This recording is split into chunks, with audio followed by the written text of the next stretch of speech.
আসসালামু আলাইকুম রহমতুল্লাহ। ফজর নামাজ পড়ে বাড়িতে যাচ্ছি বাসায়। তার আগে 6টি রোজা রাখতেছি। আজকে 3য় নম্বর রোজা। সাহারি খেয়ে আর ঘুমাইনি। মসজিদে আসলাম, ফজর নামাজের আজান দিলাম, তারপরে জামাতের সহিত নামাজ আদায় করলাম। সুপ্রিয় ভাই বোনেরা, আশা করি দেশে এবং প্রবাসে যারা আছেন সকলে ভালো আছেন। আমি জানি যারা মধ্যপ্রাচ্যে আছেন তারা অনেক চিন্তা ভাবনার ভিতরে আছেন, অনেক মুসিবতে আছেন, প্রতিনিয়ত আপনারা আতঙ্কের ভিতরে আছেন। যাক, আল্লাহ তাআলা আপনাদেরকে রক্ষা করুক। আমি বলবো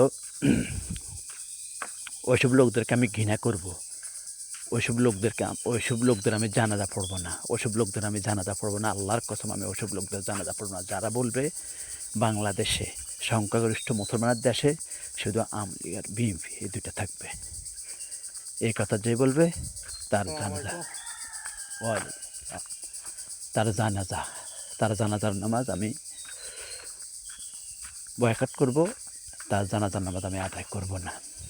যে বলবে সংখ্যাগরিষ্ঠ মুসলমান দেশে যে বলবে যে আমি বাংলাদেশে শুধু 2টি দলে থাকবে, বিএনপি আওয়ামী লীগ, আর কোনো দল থাকবে না। কথা প্রসঙ্গে অনেকে বলে, দোকানে যখন চা খেতে বসি বলে এই বাংলাদেশের মধ্যে 2টি দলে থাকবে, বিএনপি আওয়ামী লীগ, আর কেউ থাকবে না। যারা আল্লাহর আইন চাইবে না, প্রকাশ্যে আমার চোখে ধরা খাবে, তাদের জানাজার নামাজ বয়কট করবেন। কেউ জানাজা পড়তে যাবেন না। ওসব মুনাফিকদের জানাজা পড়া দুরুস্ত নেই, জায়েজ নেই। হ্যাঁ, আর যারা গাফেল, হয়তো আল্লাহর আইনকে ভালোবাসে কিন্তু হয়তো গাফেলাতি করতেছে, ধরা যায়, দেখা যায়, হয়তো তাদের পড়লাম, আল্লাহ তাদের মাপ চাওয়ার জন্য আল্লাহর কাছে বলবো। কিন্তু মুনাফিকদের জন্য কোনো দয়া মায়া নেই আমার, কোনো দয়া মায়া নেই।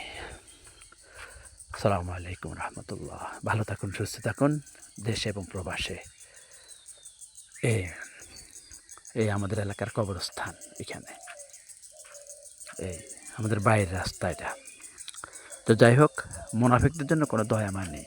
মুনাফিকদের জানাজা পড়বো না, ইনশাল্লাহ। আমি চেষ্টা করবো মুনাফিকদের জানাজা না পড়ার। ওরা মুসলমানের মধ্যে পর্যায়ে পড়ে না। যারা আল্লাহর আইন চায় না রাষ্ট্রীয় পর্যায়ে, বিএনপি আওয়ামী লীগ 2টা থাকবে দুর্নীতি করার জন্য, এই যে তাদেরকে আমরা অবশ্যই বয়কট করবো। আসসালামু আলাইকুম।